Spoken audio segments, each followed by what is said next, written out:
But here's what I know, that it's all my fault when it goes wrong. Literally. Everything that goes wrong as it relates to Beachbody, to Team Beachbody, to Beachbody Live, to Beachbody On Demand, when it goes wrong, it's my fault. When a package arrives at your house and it looked like somebody literally threw it off the Matterhorn, that's my fault. When you call customer service and you have to go through 4 people who probably speak 4 different dialects of English, and you're still unsatisfied, that is my fault. When a bag of Shakeology shows up in the box and it has literally exploded, that's my fault. When you have to reach your entire half of your body down into the bag to get the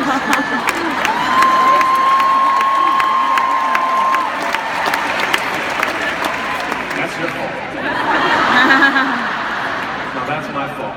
It's all my fault. Nothing prepares you to be the CEO except being the CEO. That's what I've come to learn. There is no CEO school, and you're going through the same thing. You're the CEOs. And here's the funny thing about that. The second you get the title of CEO, and you are all the CEOs of, once you become a coach, you become the CEO of your own business, everybody expects you to know what to do and how to solve problems and how to deal with blame and rejection without ever letting it affect you. You need to be able to know what phone number, what person, what product, when it's releasing, what time, what web address, what URL, what Facebook group. You have to know. We put an app out and 10 minutes later, you have to know how to master it, and we don't even know how to get it on Android for Christ's sake. Welcome to the club of being the CEO.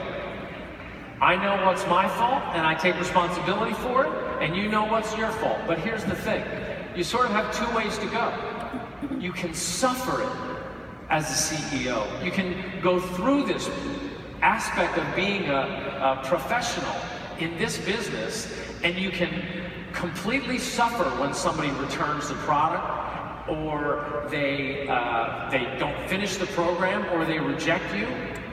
And you will suffer it, because I suffer it. When we put a show up, when something doesn't sell through, Shalene talked yesterday about Shalene Extreme. We really did put millions of dollars, because we had so much faith in that program, but we couldn't get the efficiencies of TV media to work. And we suffered when people rejected that. And I took it really personally, just like I think Shalene did. But never do we let it derail our intention or our hope or our desire to help the next person, or to learn from that to go to the next. We try the next thing, and you try the next thing. You take responsibility for that, and you learn from it, and you try the next thing. And it's brutal.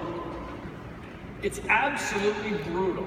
And we're allowed to sit here in this room and go through 3 days and super workouts and super training, and know that when we leave here and we're going to invite people, and you're going to try to get people onto Team Cup, and they're going to be like, I don't really need an Apple Watch, or I don't really like the t-shirts that they've got, or I don't really know what the Team Cup's about, and they're going to reject you, and you're going to have to compel them to do it because you are the CEO, and it's brutal.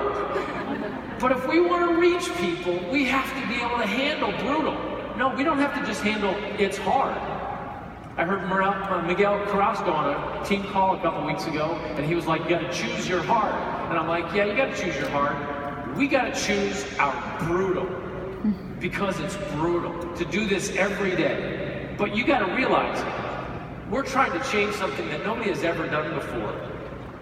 And guess what? We got to be thankful that we get this opportunity. Every problem, every time Shakeology goes out there and explodes, you know what that means? When somebody gets, by the way, whoever the cameraman is who has to keep the guy in the middle of the thing, good for you, man. You're doing a great job.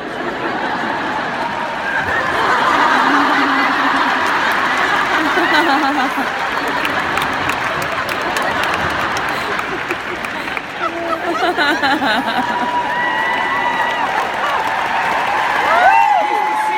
of his own camera.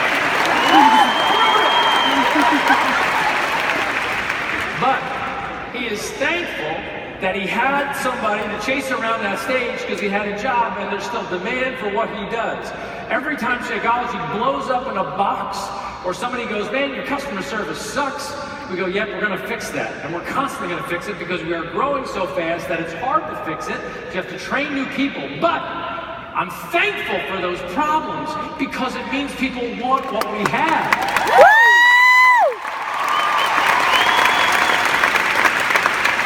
We don't have these problems, we got bigger problems. And people are like, man, your customer service is perfect. Why is that? Because I never called them because I never ordered your stuff. That's a problem. So as CEOs, we have to prioritize. What do we do? How do we pick our brutal? How do we prioritize things? Jeff talked about you leave here and like not everything is equal, right? Well, first off, I'm going to ask you, you've got to take care of your health. We can't take that for granted. And again, I always make the point, it's not about your abs, it's not about the way you look in the mirror, but it is about what's going on the inside. It is how you digest food. It is how much extra fat is clinging to your vital organs. It is the example that you're setting for your kids. As CEOs, you have to be the proof. We mean that for real. You have to set the example. And by the way, you know how they say in the airplane, you know, put the oxygen mask on yourself before you put it on your kid? That seems kind of heartless when you hear it. It's like, well, that doesn't seem right. I should save my kid first. Well, you're not going to be any good to anybody if you run out of air before you fix them. So unless you take care of your health first, you're not going to help many people.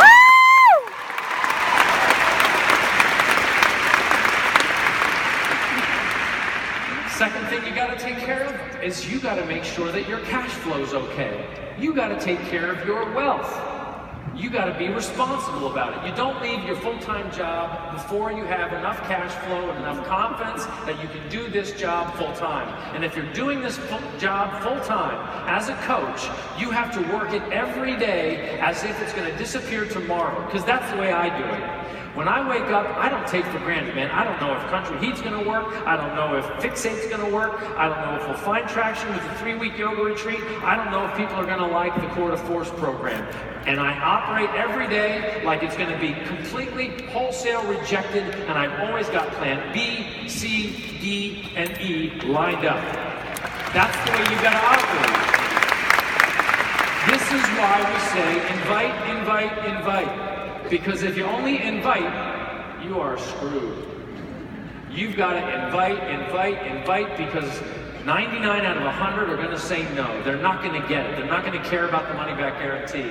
But you will get that 100th, or maybe you'll get that 20th, and maybe you'll have a good run of it, and you'll get 50 out of it, you'll be back 50-50, and then you'll go 2 months where you can't get anybody to do it. As the CEO, you constantly have to be drilling wells. You constantly have to be working on it. You have to make sure you're taking care of your business constantly, because then you got your oxygen mask on, your health is in pretty good shape, at least you're on it, you're watching your portions, you're drinking your shake, you're doing your workout, you've got a good cash flow, you're balancing yourself, you're making sure you can take care of the bills, then you can teach people.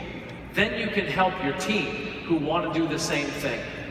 And you do that, you get to Emerald, you get the 1-star, 2-star, and your 5-star diamond, you've got cash flow going, and it's great, and all of a sudden, you can find yourself in the $1 million club, you can find yourself crossing the state, you got more medals around you than Michael Phelps. And you're like, wow, I never expected to be this successful. And I'll see you at a party, and you'll tell me that I changed your life, and you can't believe that you paid off your car and you paid off your house. But you're still not done, because that's when you need to help people who don't have the resources to help themselves. Your work is not done even when you're successful, if you're the CEO. It's not done. Let's talk a little bit about what we've done since we started this thing, and in fact, in the last 2 years, we've gotten very aggressive about being a company that is never done. We've given over $200,000 to Raincatcher to help them provide a sustainable water and clean water source for people in third world countries. Woo! We've given $100,000 to an organization called You Gotta Believe in New York, which does the very difficult task of placing teenagers in foster care into permanent homes. We gave $71,000 to the Red Cross to help with the Calgary fires a little while ago. We've given over $2 million to International Justice Mission to help fight sex abuse and sex slavery. Plus we've committed another $500,000 in connection with the expansion of Beachbody On Demand International, with $5 for every sign-up internationally. We gave $689,000 to Mission Continues to help transition veterans out of active duty. We gave $586,000 to Upward Bound House to help homeless families get shelter. Most of them single moms. And right now, you might not be aware of the Lakota tribe in South Dakota. It's called Pine Ridge, the Native American tribe called Lakota, where there is 85% unemployment, a 70% dropout rate, and 80% diabetes in that population. They don't have a sustainable source of water because it's all been taken out by surrounding corporations. Homelessness is rampant.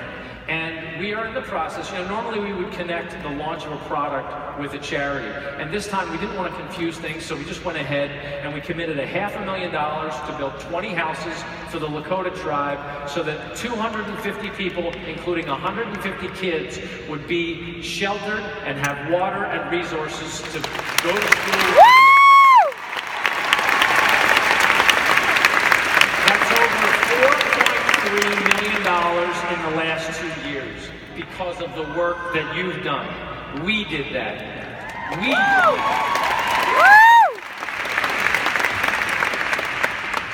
Hey Trevor, if it's possible, if you can put the house lights on, I'd like to see my teammates here.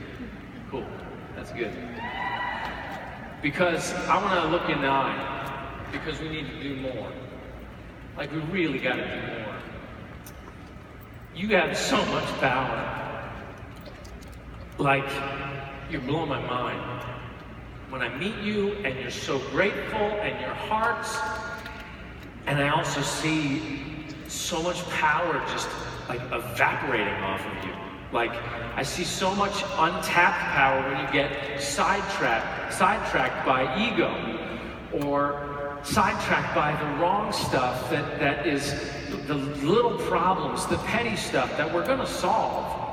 I take responsibility for all the stuff, and I promise you, we got a team, a management team that is so world class. We have people come into our company who see the spirit of the business, who see the ability to reconcile and solve problems. You gotta know.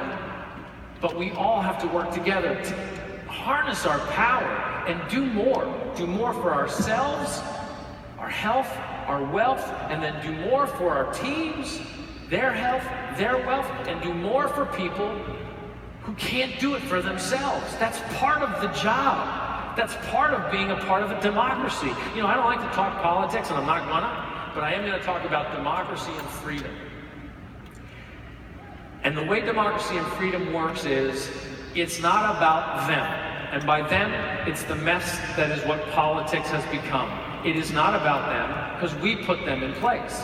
We are the ones that have to take responsibility for putting them in place, and then holding them accountable for what they do once we put them in place. We can't blame them. We have to blame ourselves. We have to take responsibility for it, and now when we see a problem, we can't step over it and go, well, that's a problem. We need to say, I see that problem now, and I can no longer act like it's not there. You might be aware of my little sort of hall